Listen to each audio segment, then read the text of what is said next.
When you are rested, you are more rejuvenated, your mood is better, you're more productive, you're more empathetic, you're less, you're more emotionally stable, which means that everyone around you benefits. So if you're going to get a time to say, I'm going to just go rest for 30 minutes, when you're telling them that, you said, I will give myself that permission because it's for your own good. Welcome to Imperfect Momming. Our children are constantly looking to us for examples. The term role model doesn't quite cut it here. We are shaping their worldview with every move we make. You see, it's not in the lectures we give or moments where we are actively attempting to teach them. It's in the micro movements we make, the unconscious ways in which we navigate life. We are constantly teaching our children how to show up for themselves, their friends, their future partners, and even their future children. So what can we do to ensure we are raising thoughtful, compassionate, self-aware human beings? We have to become them ourselves. No one is perfect, but we can still all be better, and it starts with self-healing. Let's get to it.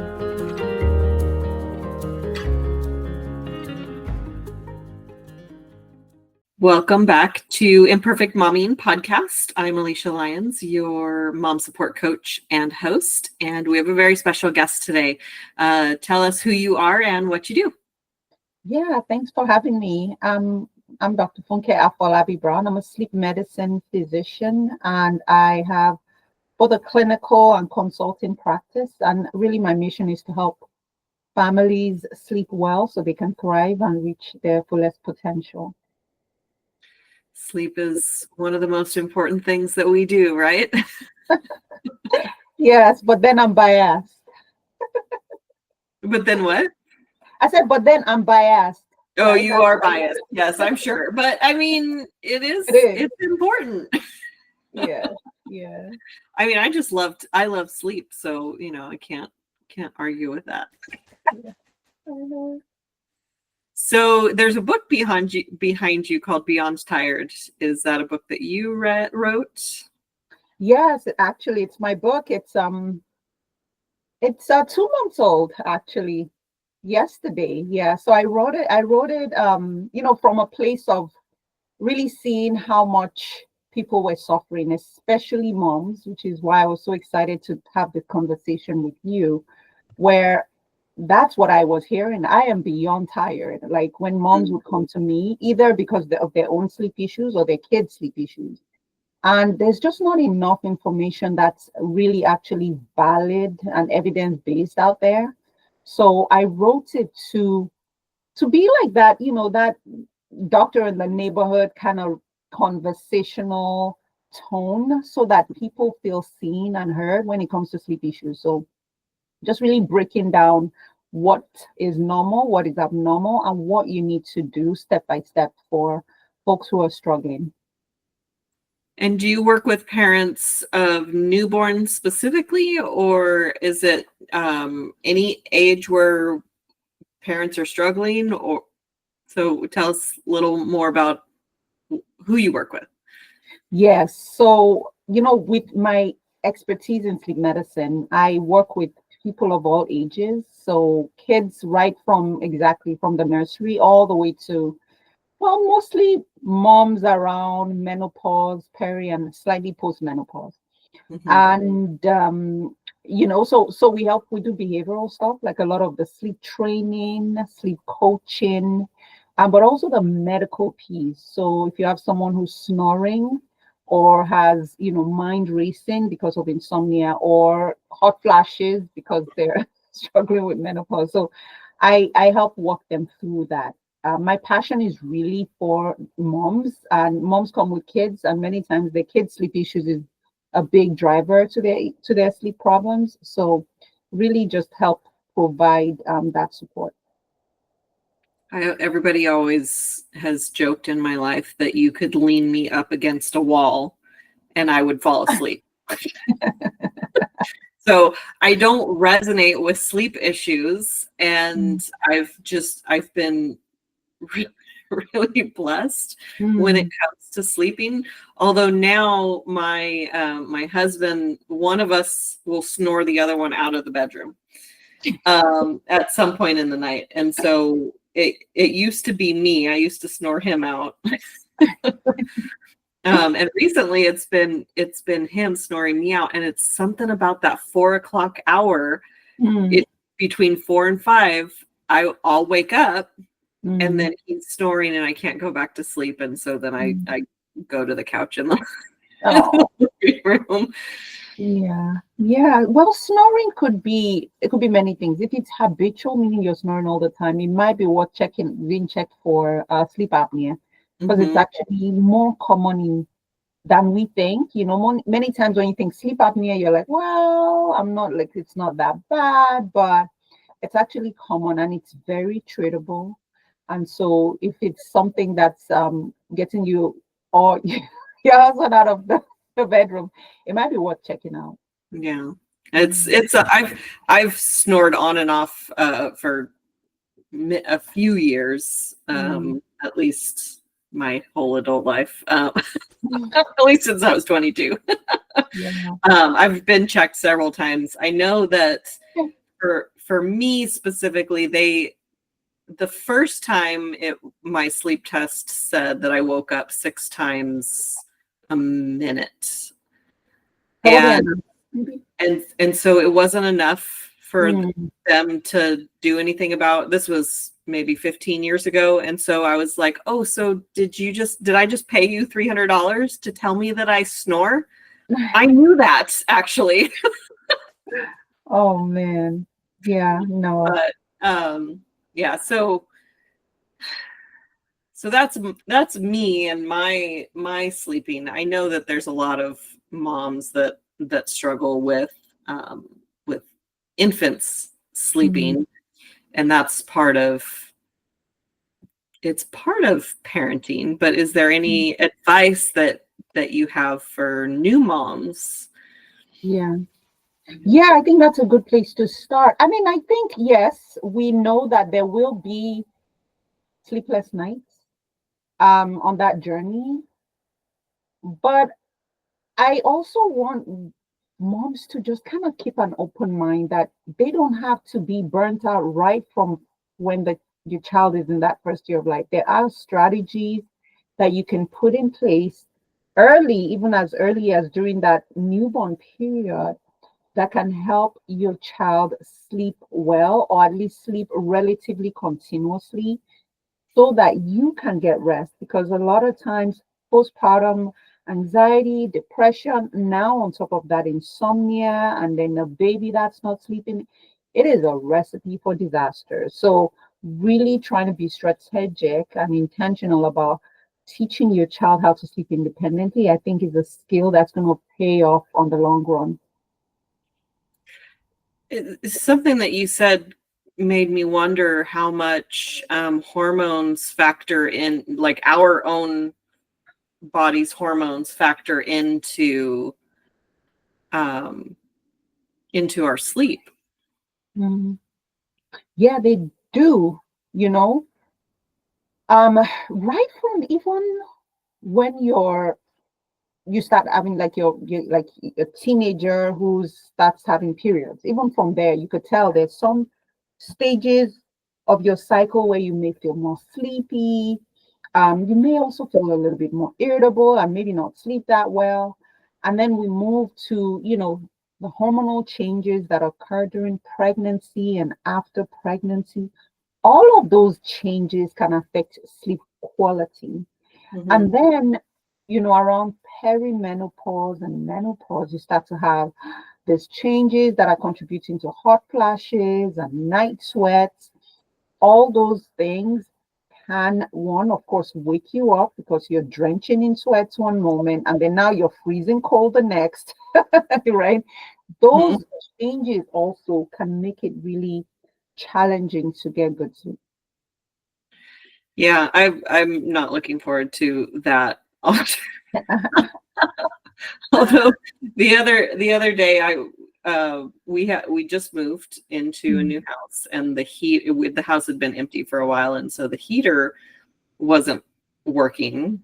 Mm. And so we were without heat for a week or so. And so I found my heating blanket that was a lifesaver when I had right after giving birth and having a C-section, because where we used to live, there was no getting that house warm at all. And so I'd get into bed and I was shivering and it was painful. And so we'd turn on the heating blanket before bed. So like I said, it was a lifesaver, because that shivering when postpartum was not okay. And so I found that blanket and I turned it on, and then I think that the heat was working and it turned on in the middle of the night, and I was like, okay, so warm fuzzy pants and heating blanket and the heater is not a good idea for not sweating through the clothes. That's a whole lot. It was a lot. Yeah. So well, I love the title of your book. I just have to say that because I don't even talk to moms specifically about how tired they are. And I have heard myself and I've heard other women and other people just say, I'm so beyond tired. And so I love that you heard that and noticed it and said, that's what my book's called, and went from there. So is there a chapter that's your favorite that you want to talk about? Oh, I was hoping you would ask that.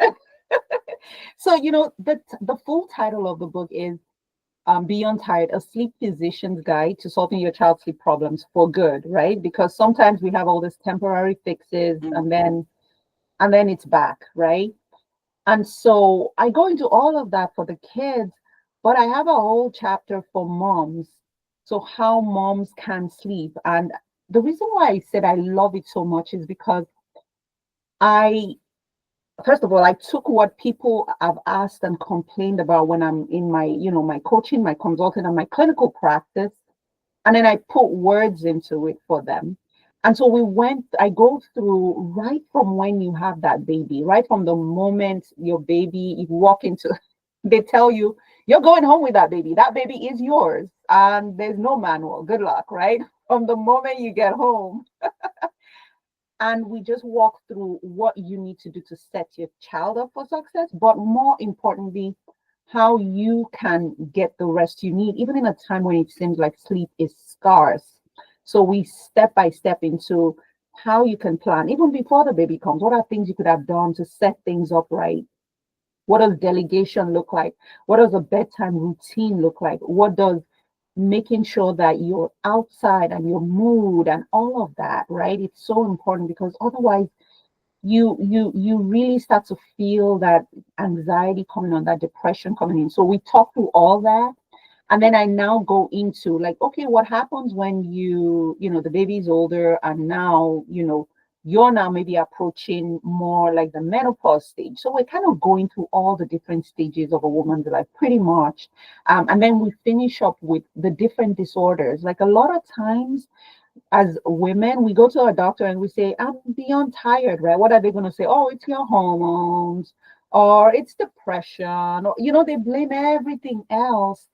But I really delve into, here's when you might actually have an underlying sleep disorder that's going to act like depression. It's going to act like a thyroid issue. That's going to act like, a mental health issue. So we really delve into all of that. So it's, that's my favorite chapter. Yeah, that's really fascinating. I wouldn't have, I know I've had several guests on here talking about, and thoughts that I've had myself, where it's like, we are a whole system. And the medical system has said, well, your teeth go to one doctor and your eyes go to another doctor, and your ear, nose, and throat, they go to a different doctor too. And so nobody's really getting the whole picture of who you are as a human, even though who you are as a human is, everything is connected.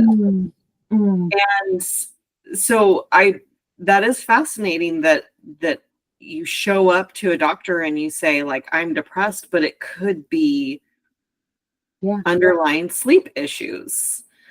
And I was just reminiscing while you were talking about when what you said, the routine, the sleep routine for a newborn or for a new baby.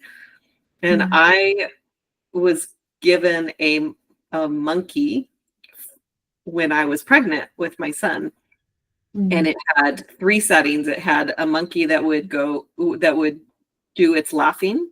And then it had just a white noise. And then it had a song.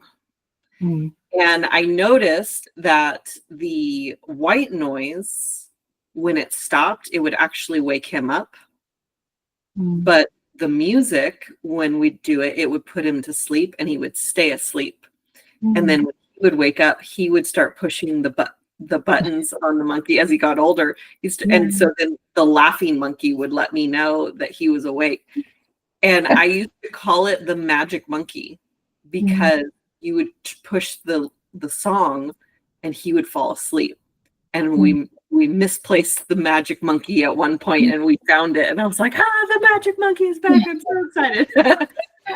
Oh my God. But I 100% lucked into that. Like that was not pre-planning of any kind. It was just like, that was the only stuffed animal he ever cared about for a long time. It was so interesting. It just was like the stars aligned so that I could sleep because the universe knew that Alicia needed sleep. They sent you a monkey. I love it. And it sent me a monkey, exactly. Oh, man. That's funny. Do you have a piece of advice that you want to share with moms that are listening, especially the ones that are struggling?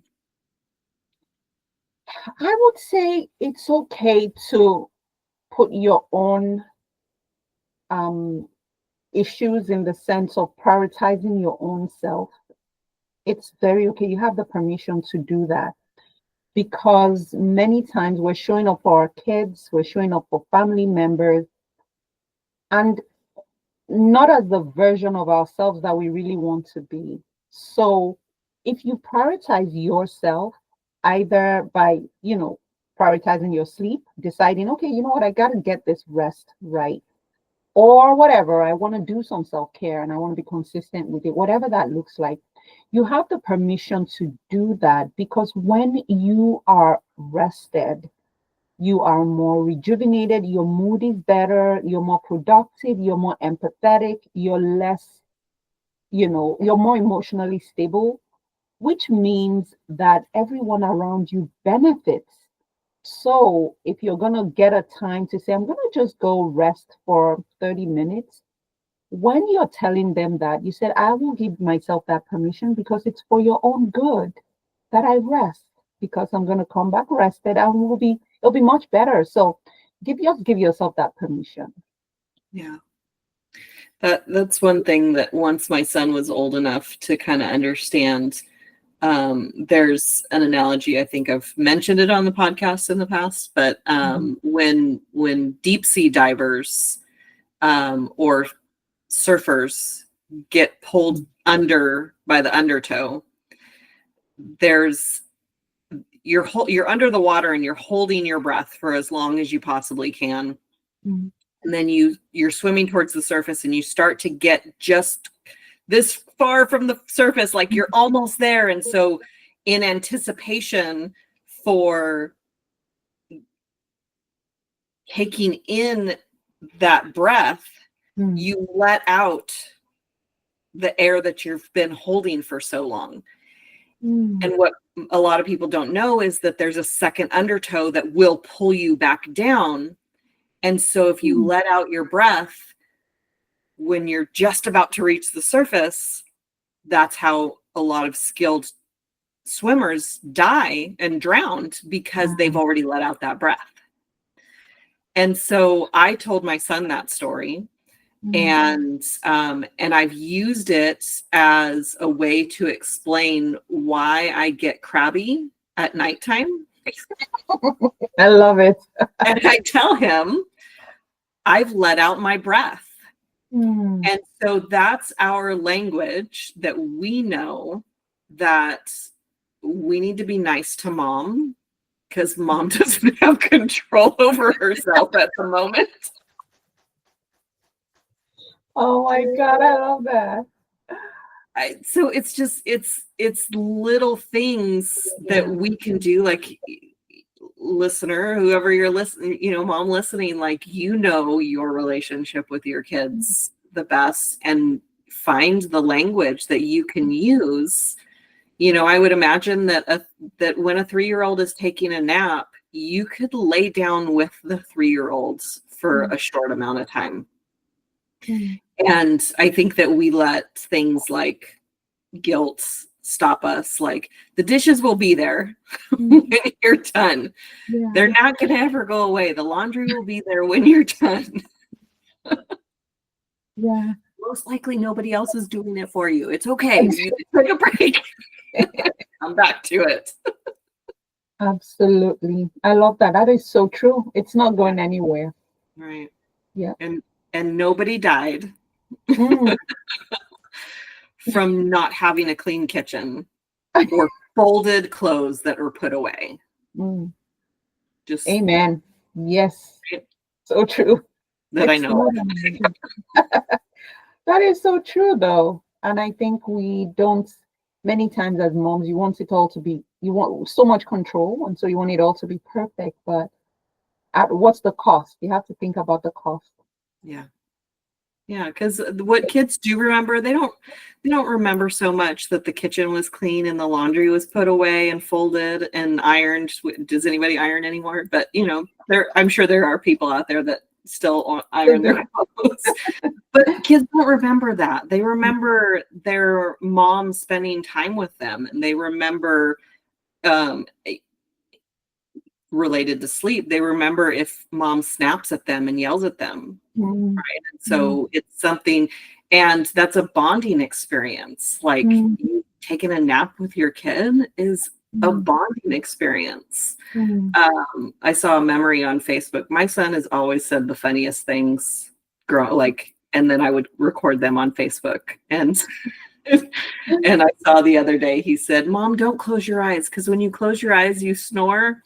And I don't like that." Oh my gosh.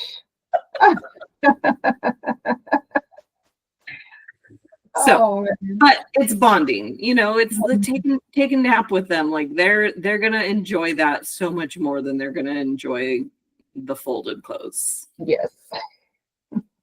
Yeah. So true. That is so practical. Is there a book that's been instrumental in your personal development journey? Oh my gosh, there's so many. But let me think about one recently. It's Soundtracks by John Acuff. And it is about, and similar, just I think along the lines of what you're saying, sometimes we tell ourselves a story that is constantly playing in our minds and prevents us either from launching forward. Maybe you're trying to achieve a goal and you feel you're too small, you don't have the right skills, whatever. Or it's a soundtrack of I'm not good enough. I'm not a good enough mom. I'm not parenting my kids right. I'm not, I don't have Pinterest worthy birthday parties, whatever it is. We tell these stories. So really talks around those soundtracks. It almost becomes like a real soundtrack that's playing in our mind, and about like strategies to just like unplug, like take that away and replace it with a different soundtrack. I am worthy. I was the one that was chosen to parent these beautiful kids. Even if it seems messy in the start, it is all part of the journey, right? I'm going to launch in, even if I'm uncertain, because I don't know what would happen if I don't bet on myself. So giving yourself a whole different soundtrack. So that's been a powerful book on my journey, both as a parent and also with my business, my practice and life, honestly. Yeah. Wow. I'm really interested in that book, because I mean, what a beautiful thing to remember. I was every time I tell my dog, like, "Oh, you're the prettiest girl. Who's the prettiest girl ever?" I'm like, what if I walked by the mirror and did that? Like, every single time that I walk by the mirror, I said that to myself. Instead, like, I talk so nice to that dog. I'm like, what if I talk to myself that way? Oh, I'm having chills just thinking about it. It's so true. Yeah. And I don't know what happens to us as kids. It was, we had all that positive attitude, and then life happens and we forget it. So you're right. What if we did? I looked across the mirror and said, "You are so fine." Right? It would be such a mood booster. Yeah. Mm. Oh, that sounds like a good book. And I already forgot what it was. Soundtrack. Okay. So it is good, and they have the of course it's on Audible, so you could like listen while you're folding laundry Yeah. Right. While you're folding laundry. or while you're ironing your clothes. Yeah. And definitely go pick up Beyond Tired, because it sounds like an amazing book. And congratulations on its 2-month anniversary. I'm a big book fan and writing fan, so anytime I have an author on here, I want to give make extra special shout out, because writing a book is fun for me. But it doesn't make it easy, and it's not easy for everyone, and it's not fun for everyone. So definitely kudos to you. Thank you so much. Where can our listeners find you? So I'm on my website's a good place to start. It's www.restfulsleepmd.com.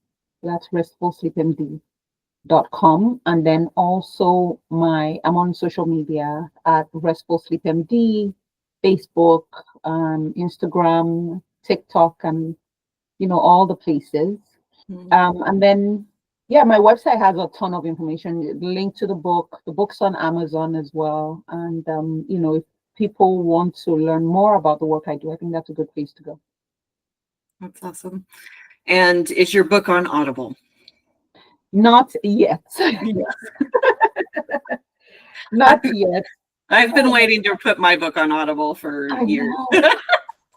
Oh my gosh, I know. I think you put it out in the world and you're just like, okay, I'm going to breathe now. But yeah, I do, because I love Audible as well.